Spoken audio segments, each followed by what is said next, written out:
الحمد لله الحمد لله وكفى وسلام على عباده الذين اصطفى أما بعد فأعوذ بالله من الشيطان الرجيم بسم الله الرحمن الرحيم والذين جاهدوا فينا لنهدينهم سبلنا وإن الله لمع المحسنين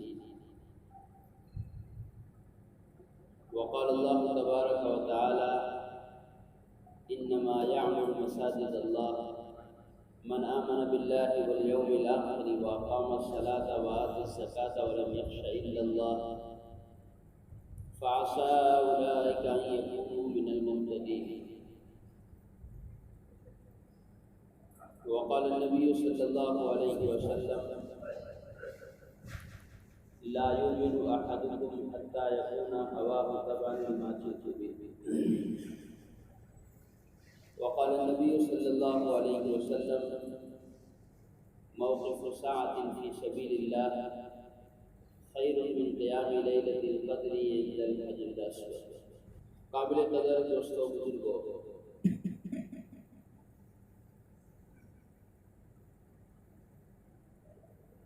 دنیا میں آنے والے تمام حالات کا تعلق وہ باطل کے اعمال سے نہیں بلکہ مسلمان کے اعمال سے ہے۔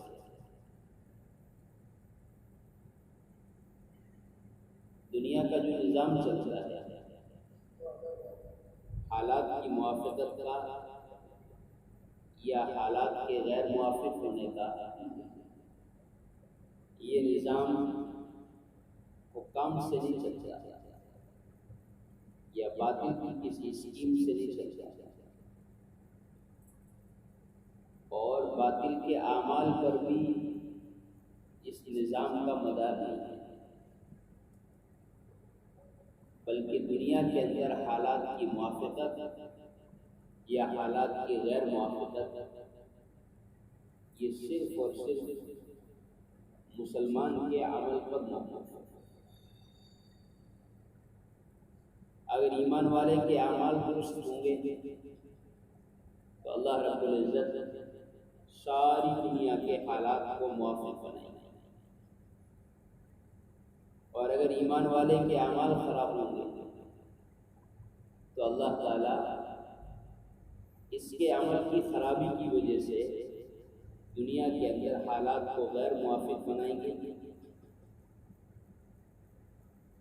جس کا نقصان ایمان والے کو بھی ہوگا، غیروں کو بھی ہوگا، اور یہاں تک کہ جنگل میں رہنے والے جانوروں تک اس کے نقصان کا اثر جائے گا۔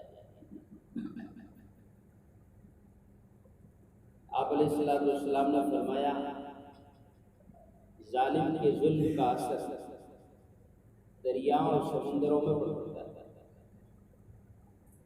تو ایک صحابی نے عرض کیا رسول اللہ سمندروں پر اس کا کیا اثر؟ آپ نے فرمایا تو سمندر کی بات کر رہا ہے، ظالم کے ظلم کا اتنا اثر ہے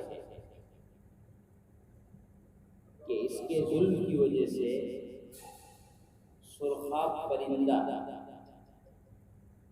جنگلوں میں رہنے والا اس کو انسانی نظام سے کوئی تعلق نہیں، جیسے چڑیا ہے، کبوتر ہے، اور جو جانور ہیں جو انسانوں سے جڑے رہتے ہیں، کہ سرخاب پرندہ ایسا ہے کہ اس کا انسانوں سے کوئی تعلق نہیں، جنگلوں میں اپنا گزر بسر کرتا ہے، کہ وہ بھی ظالم کے ظلم کی وجہ سے سوکھ کر اپنے گھونسلے میں مر جاتا ہے،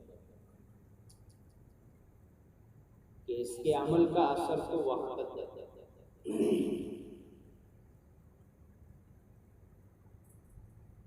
لیکن شیطان کی کوشش یہ ہوتی ہے کہ جب بھی کوئی موافق حال آ جائے تو اس کی نسبت تو اپنے عمل کی طرف کروا دیتا ہے، کہ دیکھو میں نے دعا کی تھی میں نے نماز پڑھی تھی، میں نے عمل کیا تھا، یا ہم نے ایسا کیا تھا، اس کا یہ اثر ہے۔ اور جب کوئی حال غیر موافق آتا ہے تو شیطان کی کوشش یہ ہوتی ہے کہ ہر ایمان والا اس حال کی نسبت اپنی ذات کی طرف نہ کر کے غیروں کی طرف کر دے، تاکہ اس کو اس حال کے اندر رجوع الی اللہ اور توبہ کی توفیق ملے۔ اس لیے وہ حالات کی نسبت غیروں کی طرف کر کے اپنے آپ کو بے عیب سمجھتا ہے، حالانکہ ایمان والے کے ایمان کی پہچان یہ ہے کہ دنیا کے جس کونے میں بھی کسی کا جانی مالی نقصان ہو یا کوئی بھی حال غیر موافق آئے دنیا کے کسی بھی کونے میں، تو ایمان والے کے ایمان کی علامت یہ ہے کہ اس حال کو اپنی بدعملی یقین کر کے اللہ کی طرف متوجہ ہو اور توبہ کرے۔ سنو، اس وقت جتنے حالات ہیں، چاہے ان حالات کا تعلق مخلوق سے ہو اور چاہے ان حالات کا تعلق براہ راست خالق سے ہو، یعنی یا تو ایسے حالات جو مخلوق کی طرف سے آتے ہیں، حکومت کی طرف سے، پرشاسن کی طرف سے اور دنیا کے نظام کی طرف سے، یا ان حالات کا تعلق براہ راست خالق سے ہو، وبائیں، مصیبتیں، پریشانیاں، ان تمام حالات کے اندر اگر ایمان والے کا مزاج ان حالات کو اپنے گناہوں کا یقینی سبب سمجھنا نہیں ہوگا تو پھر یہ ان حالات کے اندر اللہ کی طرف سے اجر کا بھی مستحق نہیں ہوگا، اور یہ ان حالات کے ذریعے سے اللہ کی طرف توبہ اور رجوع کی طرف بھی نہیں آئے گا۔ حالانکہ اللہ کی طرف سے حالات صرف اس لیے آتے ہیں تاکہ یہ اللہ کی طرف ظہر الفساد فی البر والبحر بما کسبت ایدی الناس لیذیقہم بعض الذی عملوا لعلہم یرجعون۔ اللہ حالات اس لیے لے کر آتے ہیں تاکہ یہ اللہ کی طرف لوٹ کر آ جائے، لیکن جو حالات کو اپنے گناہ کا اثر ہی نہ سمجھے، جو حالات کو اپنی زندگی کے بگڑنے سے منسوبی نہ کرے، تو پھر یہ حالات کے حل کے لیے اللہ کی طرف آنے کی بجائے مخلوق کی طرف جائے گا، یا جن سے حالات پیدا ہوئے ہیں ان کے ہلاک ہونے کا منتظر رہے گا۔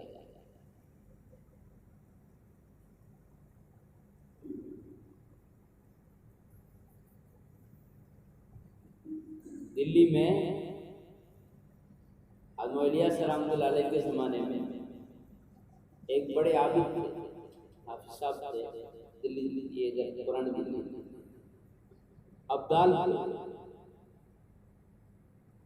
جب ملک کے حالات خراب ہوئے اس وقت میں اور ایمان والوں کی جان، مال، عزت، آبرو غیر محفوظ ہوئی اور دین کے اعتبار سے بڑی بڑی ریاستیں اور مسلمانوں کی بڑی بڑی آبادیاں اور مسلمانوں کا بڑا بڑا جمگٹھا جہاں دینی اعتبار سے آباد تھا ٹوٹا، اور وہاں پر ایک ماں اور بیٹی کو اپنی عزت بچانے کے لیے، اپنی آبرو بچانے کے لیے کسی کنویں میں کود جانا یا اپنے آپ کو ہلاک کرنے کے سوا کوئی دوسرا راستہ نظر نہیں آتا۔ ایسے حالات میں اس ابدال کے پاس سارے جمع ہو کر گئے. علماء نے جا کے ان سے کہا حضرت کوئی دعا کر دو، حالات ایسے سخت ہو رہے ہیں. تو گھر کے اندر گئے وہ، اور گھر کے اندر سے ایک چھرا اٹھا کے لائے اور لا کر ان آنے والوں کے ہاتھ میں دیا اور دے کر یوں کہا اگر آپ چاہتے ہو کہ حالات ٹھیک ہو جائے تو یہ چھرا لو اور مجھے ذبح کر دو، کیونکہ میری نافرمانی اور میری نحوست کی وجہ سے حالات بگڑے ہیں. جب میں دنیا میں نہیں رہوں گا حالات ٹھیک.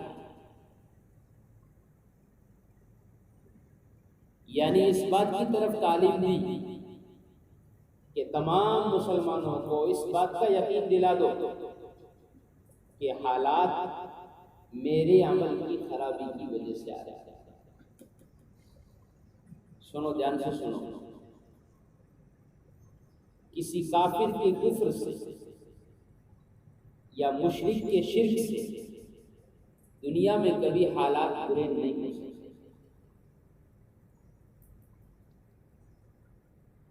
اگر ساری دنیا کفر پر آ جائے تو بھی اللہ تعالیٰ ان کو کفر کی وجہ سے دنیا میں سزا نہیں دے گا.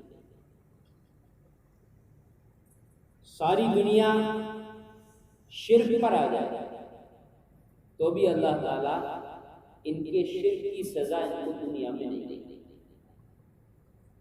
کیوں کہ کفر و شرک کی سزا دینے کا نظام دنیا میں نہیں ہے. اللہ تعالیٰ نے تو صاف طور پر قرآن کے اندر اپنی توحید اور آخرت بیان کرنے کے بعد یہ کہہ دیا جس کو ایمان لانا ہے وہ ایمان لے آئے، اور جس کو ایمان نہیں لانا وہ ایمان نہ لائے، لیکن آخرت میں اس کا عذاب سخت ہے. اگر آپ ایمان نہیں لاتے اور کفر و شرک کے ساتھ رہتے ہو تو آگے فرمایا حدیث کے اندر یہ دنیا تمہارے لیے جنت ہے. اور مومن کے بارے میں فرمایا کہ مومن کے لیے دنیا قید خانہ ہے. الدنیا سجن المؤمن و جنت الکافر.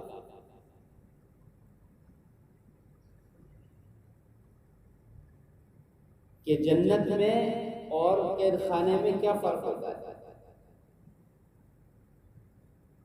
آپ نے کبھی سنا کہ فلاں قیدی جیل کے اندر بھوک مر کے مر گئے،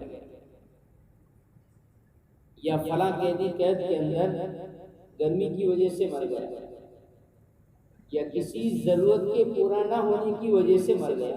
ایسا آپ نے سنا کہ نہیں؟ قیدی کی قید خانے میں تمام ضرورتیں پوری ہوتی ہیں، خواہشات پوری نہیں ہوتی. ضرورت اس کی تمام پوری ہوتی ہے. اگر بیمار ہو جائے تو گھر میں گھر والے فکر نہیں کرتے، اور یہاں حکومت کے بڑے سے بڑا آدمی ایکشن میں آ جاتا ہے، فکر میں آ جاتا ہے ایک قیدی کے بیمار ہونے پر. بخار آ گیا ہے، فلاں بیماری آ گئی ہے، اور اس کے علاج کے لیے کہ پورا پرشاسن میدان میں اتر جاتا ہے. تو عرض کرنے کا مقصد یہ قید خانے میں ضرورت پوری ہوتی ہے اور جنت میں خواہش پوری ہوتی ہے. تو دنیا جنت کس کے لیے ہے؟ کس کے لیے ہے؟ اللہ کو نہ ماننے والوں کے لیے جنت ہے. سنو، اور مومن کے لیے قید خانہ ہے کہ یہ اس دنیا کے نظام میں اپنی ضرورت کی حد تک رہے گا.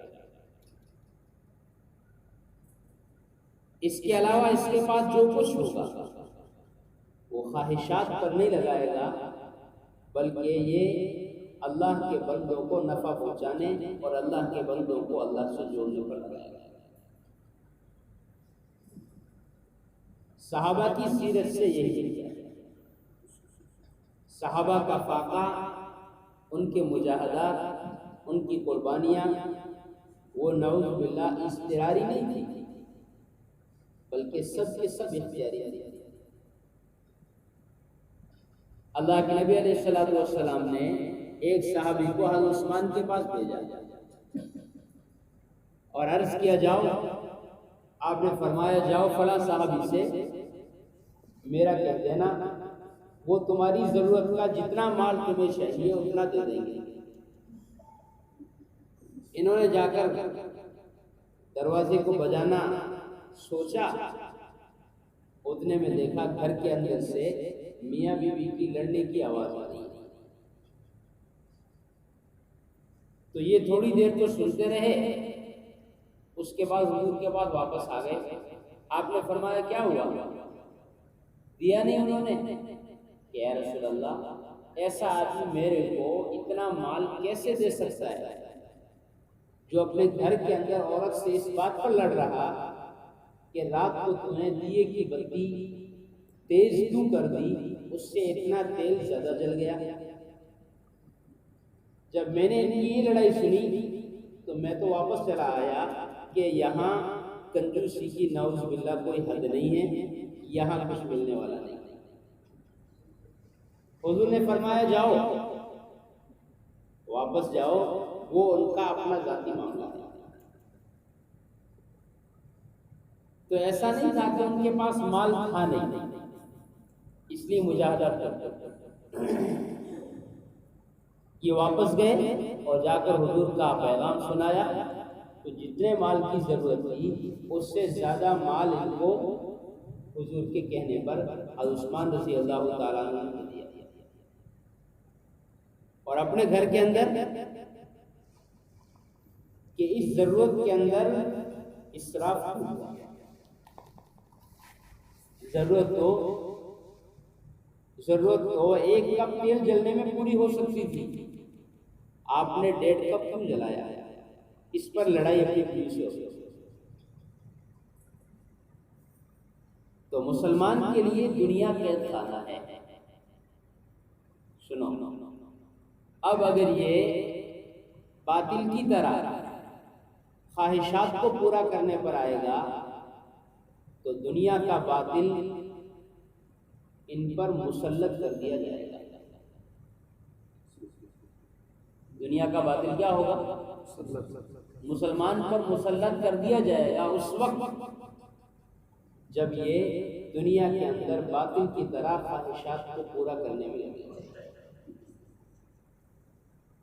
اور یہ بددعائیں بھی کرے گا باطل کے خلاف، تو اللہ اس کی بددعا بھی نہیں سنے گی۔ میں آپ کے کھیت میں، آپ کی زمین میں، آپ کے پلاٹ میں قبضہ کر کے مکان بنا کے بیٹھ جاؤں، اور آپ اپنے گھر والوں کو 5-6 کو لے کر آئیں، میرے ہاتھ توڑ دیں، پیر توڑ دیں، سر توڑ دیں، میرا مکان گرا دیں، اور صبح تہجد میں اٹھ کر ہاتھ پھوٹا ہوا، سر پھوٹا ہوا، اور سارے گھر والے چارپائیوں پر پڑے ہوئے، اور میں صبح تہجد میں مصلی بچھا کے آپ کے لیے بددعا کروں، کیا میری بددعا سے آپ ہلاک ہو جائیں گے؟ ارے بولو، ہو جاؤ گے آپ ہلاک؟ سب کہیں گے دیکھو کتنا بڑا ظلم کیا اس آدمی پر، بچوں کے سر پھوڑ دیے، بیوی کا سر پھوڑ دیا، خود کے ہاتھ توڑ دیے، بیچارہ دیکھو کتنا مظلوم ہے۔ اور یہ بھی کہتا ہے یا اللہ میری بددعا قبول کر لے، انہوں نے میرے اوپر اتنا ظلم کر دیا کہ یہ ظلم نہیں ہے بلکہ یہ کیا ہے؟ تیرے جرم کی کہ یہ تیرے جرم کی سزا ہے۔ ظالم وہ نہیں جو تجھ پر مسلط ہوا، بلکہ ظالم تو ہے کہ تو نے اس کی پراپرٹی پر قبضہ کیا۔ ابو یوسف رحمۃ اللہ علیہ فرماتے تھے مسلمان خواہشات کے نقشے پر چل کر باطل کی دنیا پر قابض ہے، اس لیے دنیا کا باطل ظالم بنا کر اس ظالم پر مسلط کیا گیا ہے۔ جب تک یہ اپنے خواہشات سے نہیں نکلے گا اس وقت تک اس کے دنیا کے حالات درست نہیں ہو سکتے۔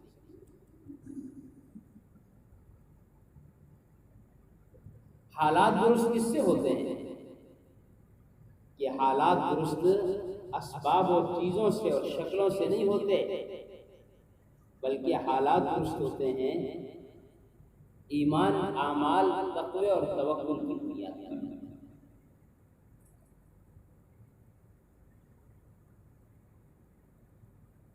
اللہ تعالیٰ نے موسیٰ علیہ السلام کو اور ہارون علیہ السلام دونوں کو بنی اسرائیل پر محنت کے لیے ایسے موقع پر بھیجا کہ یہاں پر فرعون کا ظلم اور تشدد تمام حدیں پار کر چکا۔ ایسا نہیں کہ اب تو نبی آ گئے اور نبی جیسے ہی ہاتھ اٹھائیں گے تو باطل ہلاک ہو جائے گا، کہ نہیں، نبی کی بد دعا بھی باطل کو ہلاک اس وقت تک نہیں کروا سکتی جب تک نبی کی امت اور نبی کا میدان محنت اطاعت پر اور شریعت کے نظام کا پابند نہ ہو۔ کسی ولی کی دعا اور کسی زاہد اور متقی اور عابد کی دعا بھی باطل کو ہلاک اس وقت تک نہیں کروا سکتی جب تک مسلمانوں کی عمومیت تقوی اور توکل کی طرف نہ آ جائے۔ یہ بنی اسرائیل انبیاء کی اولاد ہے۔ موسیٰ علیہ السلام کو اللہ تعالیٰ نے ان کو حقیقی مسلمان بنانے کے لیے بھیجا تھا۔ اکثر انبیاء وہ غیروں کی طرف نہیں بھیجے گئے، اکثر انبیاء مسلمانوں کی طرف بھیجے گئے۔ سنو،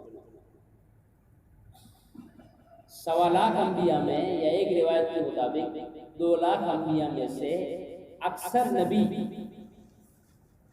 غیروں کو مسلمان بنانے نہیں آئے بلکہ مسلمان کو مسلمان باقی رکھنے آئے، اور سب سے زیادہ نبی بنی اسرائیل میں آئے ہیں۔ بنی اسرائیل مجموعی طور پر کبھی بھی کفر و شرک کی راہ پر نہیں چلتے۔ ہاں، اس کے بعض طبقات موقع کے اعتبار سے گمراہ ہوئے ہیں، پھر واپس آئے، پھر گمراہ ہوئے، یہ تو ملتا ہے، لیکن مجموعی طور پر بنی اسرائیل کبھی مرتد نہیں ہوا۔ اس کے باوجود انبیاء کا سلسلہ بنی اسرائیل میں مسلسل اور تواتر کے ساتھ چلا ہے، مسلمان کو مسلمان باقی رکھنے کے لیے۔ یہاں ایمان والا اس دھوکے میں آ کر بہک جاتا ہے کہ صاحب دعوت دینا اور محنت کرنا اور نبوت کا کام یہ تو غیروں کو دعوت دینا ہے، مسلمان کو مسلمان دعوت دے، یہ نبوت کا کون سا کام ہے؟ کہ نہیں دوستو، جس طرح انبیاء علیہ السلام کو غیروں کو ہدایت کی طرف لانے کے لیے بھیجا گیا، اسی طریقے سے مسلمان کو حقیقی مسلمان بنانے کے لیے بھی بھیجا گیا۔ تو موسیٰ علیہ السلام کو بھیج کر اللہ تعالیٰ نے فرعون کے خلاف کامیاب ہونے کے لیے انہیں حکومت کی راہ پر یا ایجوکیشن کی راہ پر یا اقتدار کی راہ پر نہیں ڈالا کہ آپ دنیا کی لائن میں آگے بڑھ جائیں، اسباب اور چیزوں میں آگے بڑھ جائیں تاکہ تم اس کی والی حکومت پر قبضہ کر جاؤ۔ سنو، اگر ساری دنیا کا مسلمان بھی اس راہ پر آ جائے تو بھی اللہ تعالیٰ مسلمان کی مدد نہیں کرے گا اور اللہ باطل کو ہلاک نہیں کرے گا۔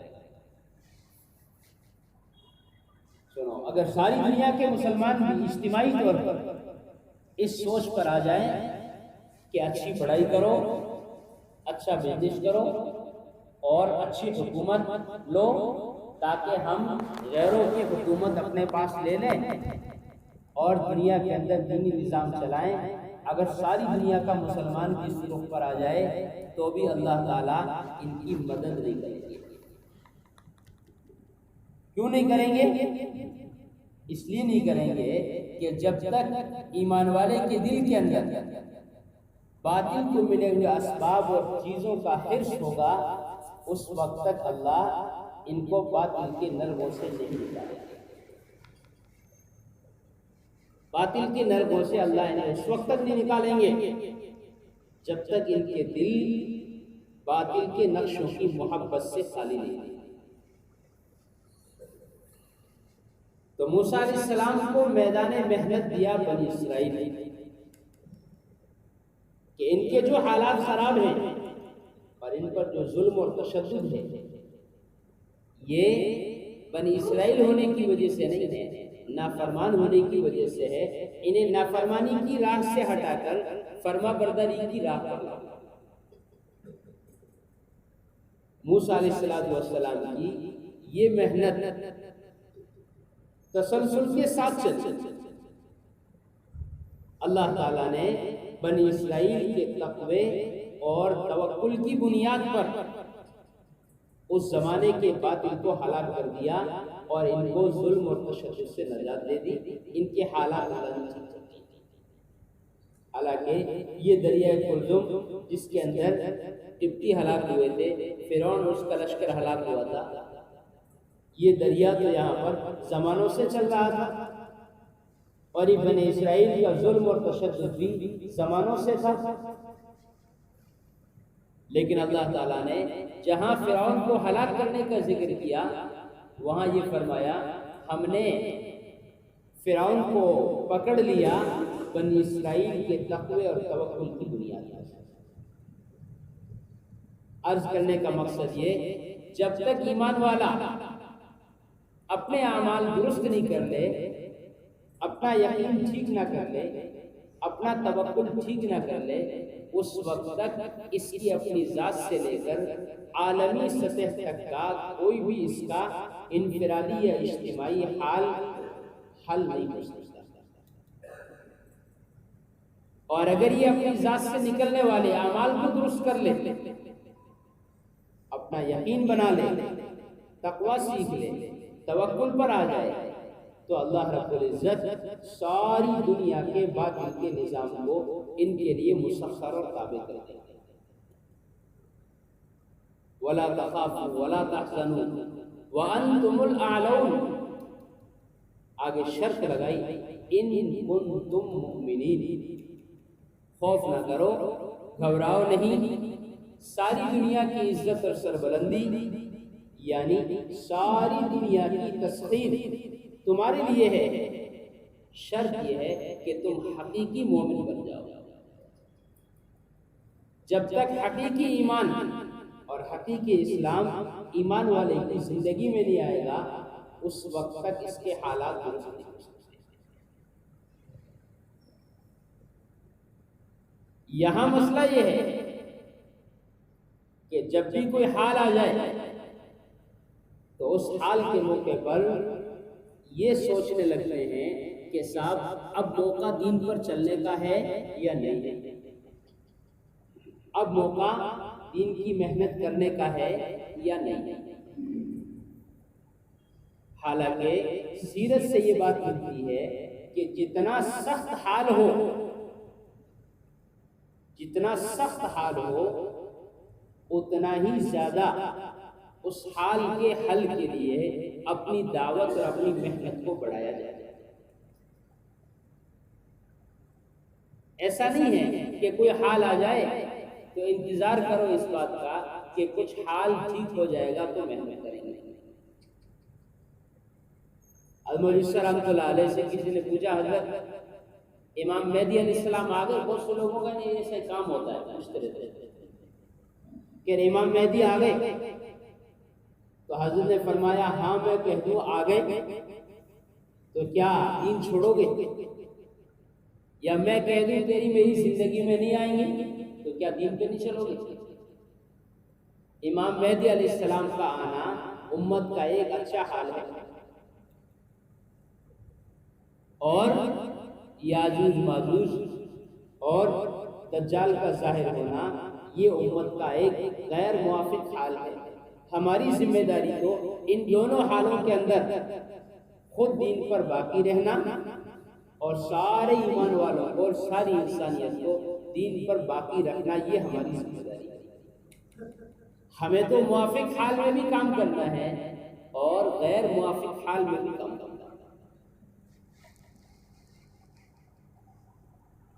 دعوت کی علامت یہ ہے اور دائی کی پہچان یہ ہے کہ حال آنے پر اس کا رجحان اور اس کا دلی وجدان وہ حال کے حل کے لیے بجائے کسی سبب اور شکل کی طرف جانے کے، اس کا دلی رجحان وہ دین کی دعوت اور دین کی محنت کی طرف آ جائے تمام حالات کے حل کے لیے۔ اللہ کے نبی علیہ الصلوۃ والسلام اور خلفاء راشدین کے زمانے میں بھی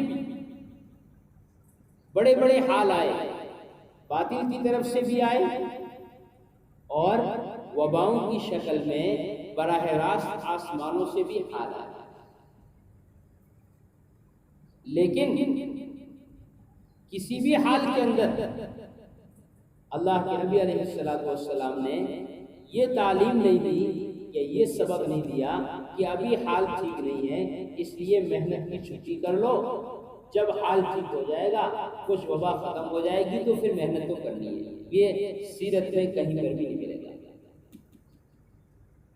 محنت کرتے ہوئے استقامت کے ساتھ اس میدان میں جم کر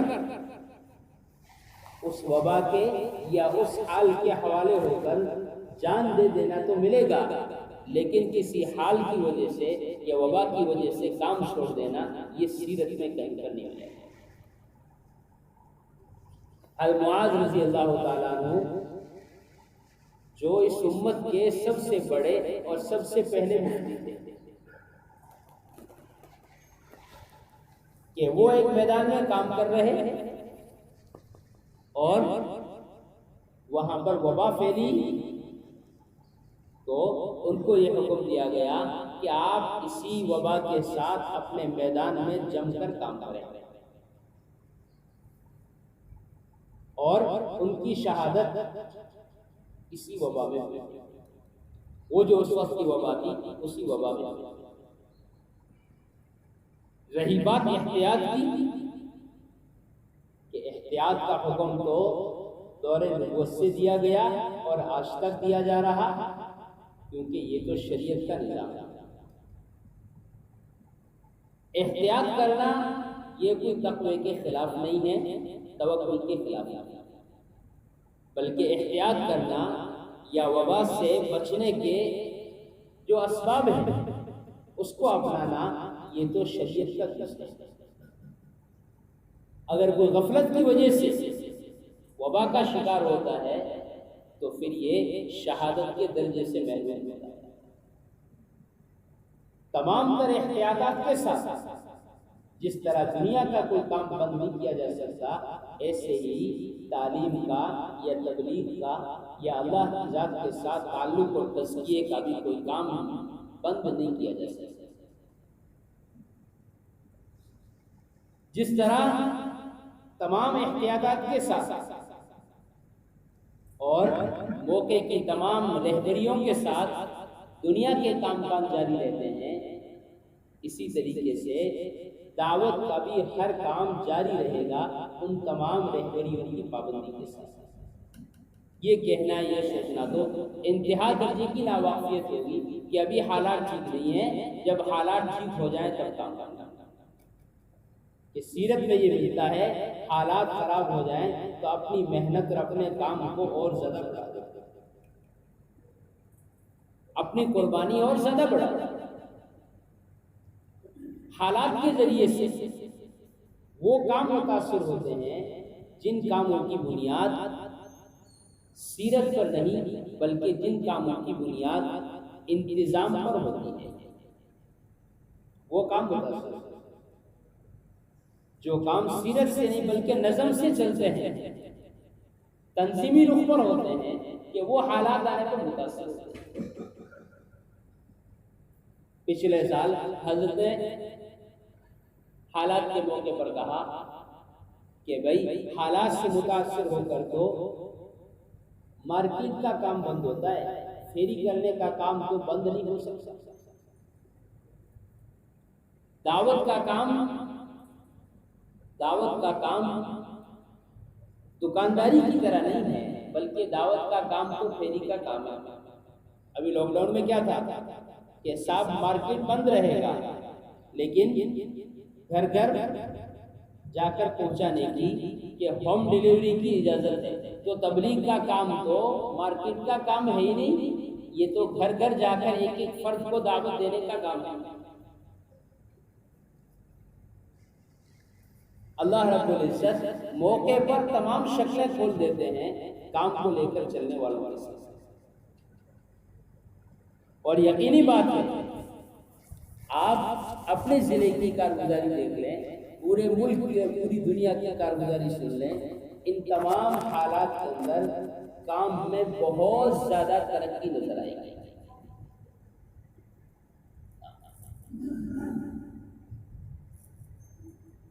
آپ اپنے ملک کے ضلع کا کام دیکھیں، 3 دن کی جماعتوں کا خروج، 4 مہینے چلنے کی جماعتوں کا خروج، مسجدوں کی محنت، ان تمام اعمال کے اندر پہلے سے زیادہ اضافہ ہوا ہے۔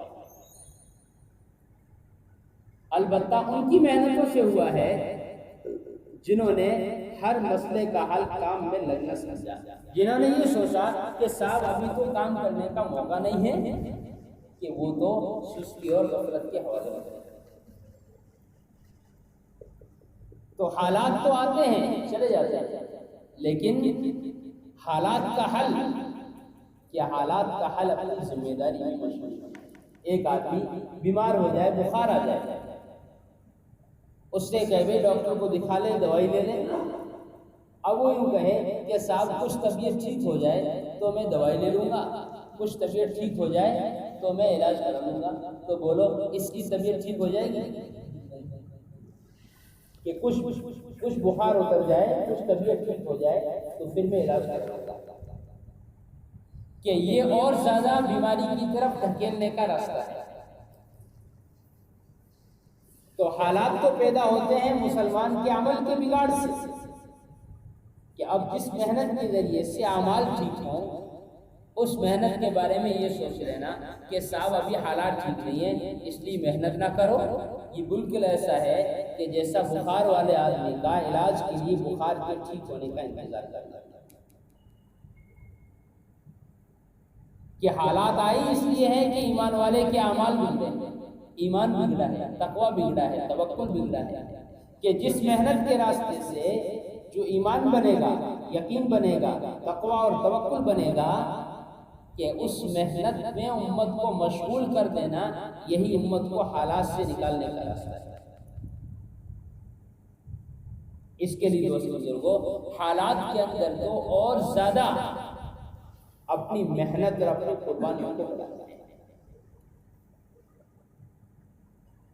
پچھلے سال حضرت نے ایک موقع پر فرمایا تھا کہ اگر زمین اور آسمان بھی مل جائیں، زمین و آسمان بھی مل جائیں، دنیا میں ذرا سی بھی حرکت اگر باقی رہے گی تو اللہ رب العزت دعوت کے کام کے لیے اور کام کرنے والوں کے لیے اپنی قدرت سے کام کرنے کی شکل نکال کر دے گا۔ اور اللہ دار ہے، جتنا سخت حال ہوتا ہے اس میں اتنی ہی آسان شکل کام کی نکل کر سامنے آ جائے گا، اس سے زیادہ مجمع کام میں مشغول ہو جائے گا، اس سے زیادہ لوگ قربانی پر آ جاتے ہیں۔ اس کے لیے دوست بزرگوں، ہمیں تو اپنی ذمہ داری کے ساتھ اپنی محنت کو بڑھانا ہے۔ قیامت تک آنے والے جتنے حالات ہیں، ان تمام حالات سے نمٹنے اور ان تمام حالات کے اندر اپنی اور امت کے ایک ایک فرد کی ایمان اور عمل کی حفاظت کی بنیاد دعوت اللہ ہے۔ سنو دھیان سے، چند لوگوں کا لگ جانا یا چند لوگوں کا اعمال دعوت میں مشغول رہنا، یا چند لوگوں کا محنت کر لینا، یہ نجات کا راستہ نہیں ہے، یہ نجات کا راستہ ہے، بلکہ دعوت کے اندر، محنت کے اندر، قربانی کے اندر پوری امت با اعتبار امت کے لگے، یہ اصل مقصود ہے۔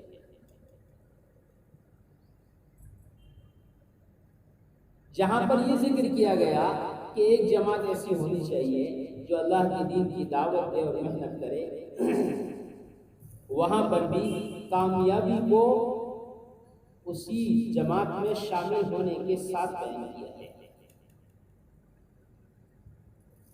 وَلْتَكُن مِّنكُمْ أُمَّةٌ يَدْعُونَ لِلْخَيْرِ وَيَأْمُرُونَ بِالْمَعْرُوفِ وَيَنْهَوْنَ عَنِ الْمُنكَرِ۔ آگے کیا فرمایا؟ آگے کیا فرمایا؟ وَأُولَٰئِكَ هُمُ الْمُفْلِحُونَ۔ یوں نہیں کہا کہ ایک جماعت ہونی چاہیے جو دین کی دعوت دے اور محنت کرتی رہے، باقی سب کے ذمے سے فریضہ ثابت ہے۔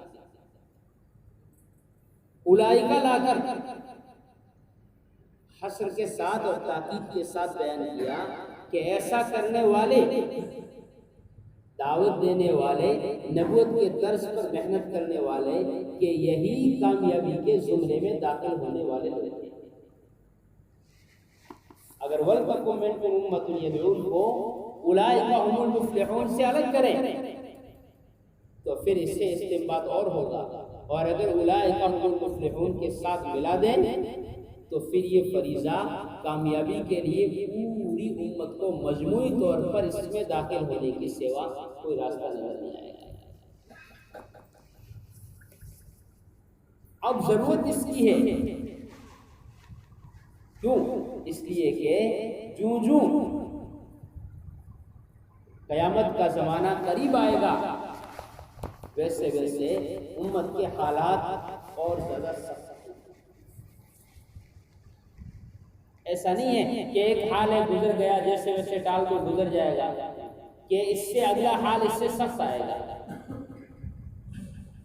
جس میں فرمایا قیامت کے قریب حالات اور فتنے ایسے ظاہر ہوں گے جلدی جلدی، جیسے تسبیح کا دھاگا ٹوٹ جانے سے تسبیح کے موتی لگاتار نیچے گرتے ہیں، ہار ٹوٹنے سے جیسے ہار کے موتی لگاتار نیچے گرتے ہیں، اس طریقے سے قیامت کے قریب ہر طرف سے حالات اور فتنے آئیں گے۔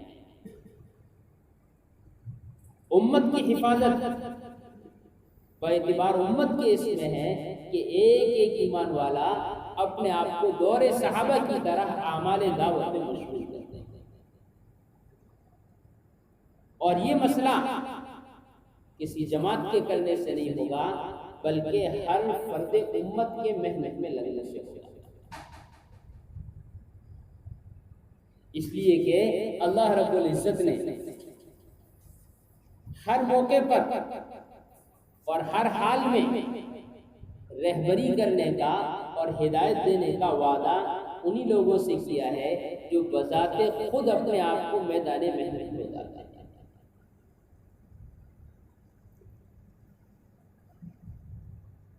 مجاہد کی محنت پر، داعی کی محنت پر مدعو کو ہدایت ملے، یہ تو کوئی یقینی بات نہیں ہے۔ سنو دھیان سے، ایک آدمی محنت کر رہا، اس کی محنت پر، جس پر محنت کی جا رہی، اس کو ہدایت یقینی ملے، اس کا تو یقین قرآن نے کہیں نہیں دلایا۔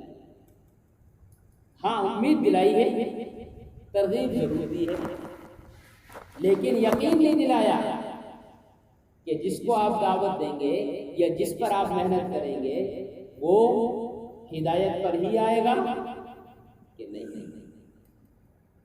ہاں محنت کرنے والے کو یہ ضرور کہا گیا کہ آپ اس یقین کے ساتھ دعوت دیں کہ آپ کی دعوت سے یقیناً ہدایت ملے گی، ورنہ اللہ کے نبی علیہ السلام سے بڑی دعوت اور آپ علیہ السلام سے بڑی دعا اور آپ علیہ السلام سے بڑا مجاہدہ کسی کا نہیں ہو سکتا۔ لیکن آپ کی پوری دعوت کے بعد جب ابو طالب نے کلمہ نہ پڑھا تو قرآن اترا انک لا تہدی من احببت ولکن اللہ یہدی من یشاء. نبی جی آپ جس کو چاہے ہدایت نہیں دے سکتے، ہدایت نہیں دے سکتے. سنو دھیان سے سنو. ایک طرف تو اللہ تعالیٰ قرآن و حدیث میں جگہ جگہ فرما رہے کہ ہم نے نبی کو ہدایت دینے والا بنا کر بھیجا، اور ایک طرف یہ فرما رہے، میں بہت ضروری بات عرض کر رہا ہوں، اس کے پیچھے بہت اہم بات ہے. اور ایک طرف یہ کہہ دیا نبی جی آپ جس کو چاہے ہدایت نہیں دے سکتے. یہ کیا مطلب ہے؟ یہ ہمارے پڑھے لکھے حضرات سمجھیں گے. قرآن و حدیث میں ہدایت کا لفظ دو طریقے سے استعمال ہوا ہے. ایک ہدایت کا لفظ مخلوق کے ساتھ استعمال ہوا ہے، اور ایک ہدایت کا لفظ خود خالق یعنی اللہ کی ذات کے ساتھ استعمال ہوا ہے. جہاں یہ کہا جائے کہ نبی ہادی ہیں تو اس کا مطلب ہوگا راستہ بتلانا، اور جہاں ہدایت کا لفظ خود اللہ کی ذات کے ساتھ ہو کہ ہم ہدایت دیں گے تو وہاں راستہ بتلانا مقصود نہیں ہوگا بلکہ ایصال الی المطلوب مقصود ہوگا. ایک ہوتا ہے اراۃ الطریق راستہ بتلانا، ایک ہوتا ہے ایصال الی المطلوب منزل مقصود تک پہنچانا. جہاں منزل مقصود تک پہنچانے کی بات ہو تو وہاں پر راستہ بھٹکنے کی کوئی امید باقی نہیں. میں آپ سے کہوں کہ مجھے ریلوے اسٹیشن جانا ہے چورو، تو آپ کو صاحب یا مسجد کا گیٹ ہے اس سے نکلو، یہ گلی جائے گی، آگے آپ کسی گلی سے نکل جانا، آگے روڈ آئے گی، سیدھے آپ چلے جاؤ گے. آپ نے راستہ بتا دیا. آپ کے اس بتائے ہوئے راستے کے مطابق میرا اسٹیشن پہنچنا کوئی یقین نہیں ہے، میں کہیں پر بھٹک سکتا ہوں. کیوں؟ اس لیے کہ آپ کی یہ رہبری اور آپ کی یہ ہدایت منزل تک پہنچانے والی نہیں ہے، منزل کی طرف رہبری کرنے والی ہے. آپ نے کہا نہیں اسٹیشن جانا ہے، میں جا ہی رہا ہوں، بڑھ جاؤ پیچھے، ابھی چھوڑ دیتا ہوں. کہ اب راستہ بھٹکنے کے اعتبار سے نہ پہنچنے کی کوئی شکل باقی نہیں. تو جہاں ہدایت کا لفظ نبی کے ساتھ ہے کہ وہاں راستہ بتلانا ہے، یہاں جو نفی کی گئی نبی آپ ہدایت نہیں دے سکتے، کہ یہاں ہدایت سے مراد ایصال المطلوب ہے کہ آپ کسی کے دل کے اندر ہدایت کی بات نہیں اتار سکتے، یہ تو ہم اتارتے ہیں. اور محنت کرنے والوں سے، مجاہدہ اور قربانی کرنے والوں سے اللہ تعالیٰ نے تاکید در تاکید اس بات کا وعدہ کیا ہے کہ ہم ضرور بھی ضرور انہیں ہدایت دیں گے، اپنے تک پہنچنے کی راہیں سجائیں گے، جو ہمارے راستے میں محنت کریں گے، قربانیاں دیں گے. والذین جاہدوا فینا لنہدینہم سبلنا. تاکید در تاکید بیان فرمایا کہ جو محنت کریں گے، قربانیاں دیں گے، ہم ضرور بھی ضرور انہیں ہدایت دیں گے. ایسا سوچنا غلط ہے کہ صاحب سب کا محنت کرنا کوئی ضروری نہیں ہے. حالانکہ سب کا محنت کرنا اس لیے ضروری ہے کہ ہر ایک کی ہدایت اس کی اپنی محنت کے بقدر ہے، اس کے اپنے جہد کے بقدر ہے. کہ صاحب سب کو جماعت میں نکالنا کوئی ضروری نہیں ہے، سب کا گشت اور تعلیم میں لگنا کوئی ضروری نہیں ہے. کہ نہیں، ہدایت کو حاصل کرنے کے لیے سب کا محنت میں لگنا ضروری ہے، کیونکہ ہر ایک کو ہدایت اس کے جہد کے بقدر ملے گی. اس لیے یہاں سب سے پہلی بنیاد اور سب سے پہلی بات اعمال کی دعوت کے ساتھ ساتھ تشکیل کے راستے سے ہر ایک کو براہ راست میدان میں اتارنا اسی لیے ہے تاکہ ہر ایک محنت میں لگ کر اپنے مقدر کی ہدایت اپنی محنت سے کرے. میں نے پہلے عرض کیا دوسرے کی محنت سے سامنے والے کو ہدایت ملے یہ تو یقینی نہیں ہے، لیکن محنت کرنے والا ہدایت سے محروم ہو جائے کہ اگر صحیح طریقے پر محنت ہے تو یہ کبھی بھی ہدایت سے محروم نہیں ہو سکتا۔ خالی محنت کو محنت ہی بیان نہیں کیا، آگے بھی فرما دیا وَإِنَّ اللَّهَ لَمَعَ الْمُحْسِنِينَ، ہماری محنت، ہماری مدد اور نصرت اور ہماری صحیح رہبری تو کس کے ساتھ ہے؟ کس کے ساتھ ہے؟ کہ اچھی طرح محنت کرنے والوں کے ساتھ، جو صحیح رخ سے، صحیح ترتیب سے، صحیح بنیاد سے محنت کریں گے، قربانیاں دیں گے، اللہ تعالیٰ فرما رہے ہم ضرور بھی ضرور انہیں ہدایت دیں گے۔ تو یہ ہدایت کی راہیں پوری امت کے لیے اسی وقت کھلے گی جب امت باعتبار امت کے دور صحابہ کی طرح اعمال دعوت کے اندر مشغول ہو جائے۔ کسی جماعت کے پھرنے سے کام نہیں ہوگا، کسی طبقے کے لگنے سے کام نہیں ہوگا، بلکہ ہر فرد امت کے اپنے جان مال اور وقت کی ترتیب صحابہ کی طرح بنانے سے امت کے اندر باطل کی طرف سے آنے والے حالات کے اندر رہبری کی استعداد پیدا ہوگی۔ ورنہ اللہ معاف فرمائے آپ ان ذرا سے حالات کے اندر باہر نکل کر دیکھیں، لوگ ایسے مایوسی کے نظام میں مبتلا ہیں کہ اس مایوسی کے نظام کے اندر یہ اپنے ایمان و عمل کی سے بھی بالکل بے خبر نظر آتا ہے۔ جو بڑے بڑے کیا کہوں میں بڑے بڑے کام کرنے والے اور تبلیغ کا دعویٰ کرنے والے، ذرا سا ایک حال آیا کہ بتاؤ دلی مرکز کون کون گئے تھے، تبلیغ سے کن کن کا تعلق ہے، کتنوں نے لکھ کے دے دیا کہ صاحب ہمارا تبلیغ جماعت سے کوئی تعلق نہیں ہے۔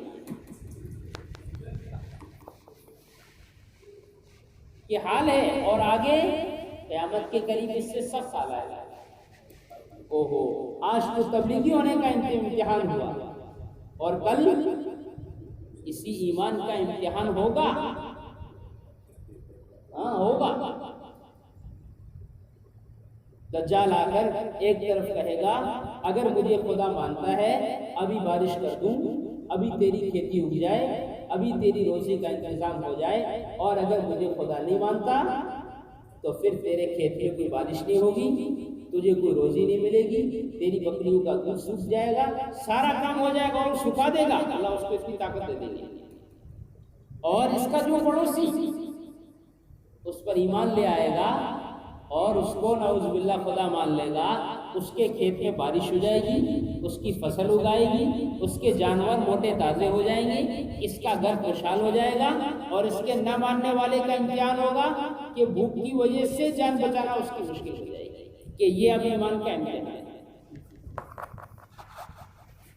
یہاں دو پیسے کے لیے ایمان بک رہا، دو پیسے کے لیے بول بدل رہے، دو پیسے کے لیے دل کا یقین بدل رہا، یہ اس کی محنت ہے۔ ہم تو یہاں تک آئے بھائی تبلیغ کا کام ہے، جس کا کلمہ نماز صحیح نہیں جماعت میں چلا جائے، کلمہ نماز ٹھیک کر لے، بچوں کے لیے مدرسہ بنا دیا ہے وہاں تعلیم سیکھ لے، بڑوں کے لیے مدرسہ، تبلیغ کا کام ہے تبلیغی جماعت میں چلا جائے، یہ ہماری سوچ رہ گئی تبلیغ کے ساتھ۔ حالانکہ اصل اس محنت اور مجاہدے کے راستے سے اپنے اندر دنیا میں آنے والے ہر حال پر اپنے ایمان و عمل کی حفاظت کی استعداد پیدا کرتا ہے۔ مولوی رحمۃ اللہ علیہ فرماتے تھے تبلیغ کے راستے سے ایوان مہدی تیار کرنا مقصود ہے، جس طرح باطل کا نظام اس پر چل رہا کہ سائنس کو اتنی ترقی دو کہ اس سائنس کی بنیاد پر دجال کو مضبوط کیا جائے، کہ دین کی دعوت اور دین کی محنت کے راستے سے امت پر اتنی محنت کی جائے کہ اس بنیاد کے راستے سے امام مہدی علیہ السلام کا عملہ مضبوط کیا جائے۔ دجال اور اس کا دجل سارا کا سارا اس ٹیکنالوجی اور سائنس پر چلے گا۔ نبی السلام فرماتے تھے جس دن دجال ختم ہوگا سائنس ختم ہو جائے گی۔ ان تمام حالات سے مقابلے کی استعداد اور اپنے ایمان و عمل کی حفاظت کی استعداد دعوت سے پیدا ہے، اور محنت کی جائے، مجاہدہ اور قربانی دی جائے محمد صلی اللہ علیہ وسلم اور آپ کے صحابہ کے طریقے پر۔ تو اب موقع اس کا ہے کہ ہم اپنی قربانیاں بڑھائیں اور دعوت کی محنت کو باعتبار طبقے اور مسلک کے نہیں بلکہ باعتبار امت کے کرنے کے رخ پر۔ اور سنو دھیان سے، یہ محنت باعتبار امت کے اس وقت تک نہیں کی جا سکتی جب تک اس محنت کے اندر اصل بنیاد اور اصل اساس مسجد کو نہ بنایا جائے۔ اصل محنت مسجد کی ہے اور مسجد وار جماعت کی ہے، اور مسجد کے راستے سے امت کو کام کی طرف متوجہ کرنی ہے۔ علامہ علیہ السلام رحمۃ اللہ علیہ فرماتے تھے اگر محنت مسجد سے ہے اور امت کو مسجد سے جوڑنے سے ہے تو پھر تو یہ امت کی محنت ہے، اور اگر مسجد سے ہٹ کر محنت ہے تو پھر یہ ایک طبقہ بنانے کی محنت ہوگی، امت بنانے کی محنت نہیں ہو سکتی۔ اس لیے کہ قیامت تک امت کے جڑنے کی اور امت کے مجتمع ہونے کی جگہ مسجد